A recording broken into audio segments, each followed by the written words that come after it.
जय हिंद प्यारे साथियों।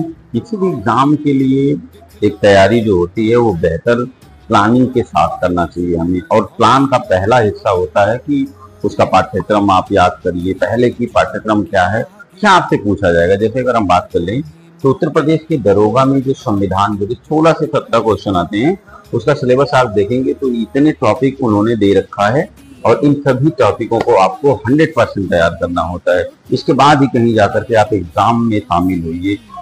तो सिलेबस को अच्छे से कवर करना हो या फिर अच्छे कंटेंट की जरूरत हो तो हमारी टीम यानी सुपर एंकर एकेडमी लेकर के आई है बैच। उसकी डेमो क्लासेस चल रही है। आइए हमारे संस्थान में, चाहे एसएससी की फाउंडेशन की क्लास करनी हो, चाहे यूपीएसआई की। हमारा पता है कर्नलगंज थाने के समीप। हमारा कॉन्टैक्ट नंबर 97 94 94 34 96। इस पर कॉल करिए, संपर्क करिए, जुड़िए और अपना बेहतर भविष्य बनाइए। जय हिंद, जय भारत।